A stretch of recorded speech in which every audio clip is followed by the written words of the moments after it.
Don't forget, you can reach the latest episode of Potomac Watch anytime. Just ask your smart speaker, Play the Opinion Potomac Watch Podcast. That is, Play the Opinion Potomac Watch Podcast.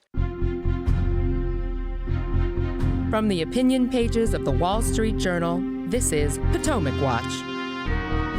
Welcome back. I'm Paul Gigot with Kate Batchelder Odell and Kyle Peterson. We're talking about the president's budget proposal and what it means politically and economically. A couple of just quick points to make along the way. So far, the Congressional Budget Office came out with its spending and revenue numbers for the first 5 months of the year yesterday. And they showed that revenues are falling this year, already minus 4%, but outlays are up 10%. So there's no restraint at all in spending. Medicare spending up 13%, believe it or not. Meanwhile, interest rate expenses up on that is interest on the federal debt up 38%. So that's what happens when the Federal Reserve raises interest rates. And I mention that because the Biden agenda basically is for more of that. He would say that, well, we're making it up with tax increases, but tax increases never get the revenue yield that they claim because people change their behavior in the wake of those increases. So, Kyle, let's talk about the showdown to come with Republicans. Republicans are, of course, saying these proposals are dead on arrival. Remember, there's a big debt ceiling showdown coming, probably July or August. Congress must raise the debt ceiling to be able to borrow more. Of course, Republicans want some spending restraints, unspecified kinds of magnitude. I think Biden is setting up with these tax proposals to try to say, all right, guys, you want to reduce the deficit? You're going to have to go along with some kind of a tax increase. He's trying to pinch the Republicans to be able to say, okay, if you want spending restraint, you got to go with tax increases, which I don't think they're going to go along with, or not easily. Right. And I think what Republicans would be wise to do is take a position. What they want is spending restraint, some kind of spending caps, and then identify some specific discretionary programs where they think they can get those out. And that requires doing the hard work of going through the line items, going through everything that is done by the Department of Education, to pick one, and finding some things that Republicans think they can make the case to the public that maybe the federal government ought not to be doing this. This is something that we can do away with. I think they also can make the argument that it's particularly after all of this pandemic spending that we're on an unsustainable fiscal path, and that President Biden's proposals are not a real solution, not a real way to get off that path. Biden is always talking as if you can squeeze the rich and the wealthy, the millionaires and the billionaires in order to solve this problem and pay for everything he wants. And that is just simply not realistic. The other thing that I think is an interesting comparison is countries in Europe that Democrats always talk about. How do they pay for these robust social safety nets? Two answers. One is that they have value-added tax, VATs, which are hidden throughout the economy and Essentially on sales. Tax on sales, tax on consumption. And Democrats, at least, I think that would be a political loser here. And two is that they apply their higher tax rates to much lower thresholds of income. This is tax year 2020. From the Tax Foundation, countries like Belgium, Denmark, Netherlands, Sweden, tax rates near or above 50% applied to income in the range of $60,000, $90,000, $70,000. And I think that Republicans can go to the public and say, that's what you have to do if you want the kind of spending programs that Biden wants. And he's not telling you the truth about that. But I guess the question is, to me, Kate, the president must think tax increases are good politics. I mean, I can remember the Clinton administration where they got away with one tax increase in 93, which was modest compared to what Biden is proposing. I mean, modest in the extreme compared to what Biden is proposing. And that was it. Republicans took Congress, and then Clinton actually cut the capital gains rate, if you can believe that, in league with Newt Gingrich.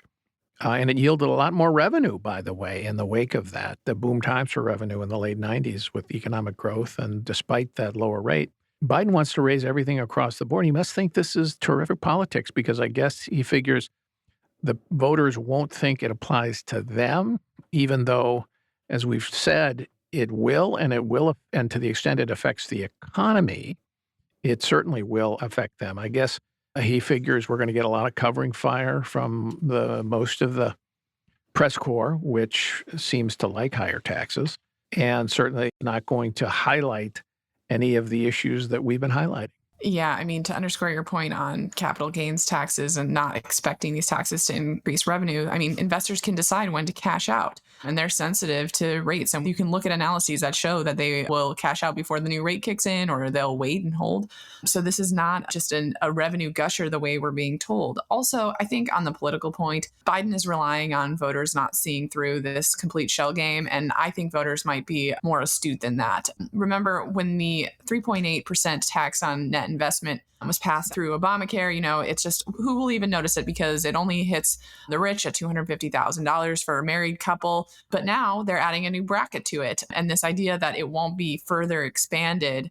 And also they're kicking up the rate, adding a new bracket and kicking up the rate. So it really belies the argument that some of these taxes will never be expanded or never come to hit anyone else. And as Kyle has written very persuasively in our pages, we're in an unsustainable tax system where we have the top 1% of earners paying more than a third of all federal income taxes. That cannot go on. 42.3% in the last year, according to the Tax Foundation. That's what they paid of the income tax, the top 1%. Now, that doesn't include the payroll tax, and that was a big increase from the year before, but a new height. But that's how much? 42.3% paid by the 1%. So you can't say that the tax code is not progressive. The other thing, Kate, you mentioned that the tax on investment income, not indexed for inflation. So every year that threshold essentially goes down in real terms.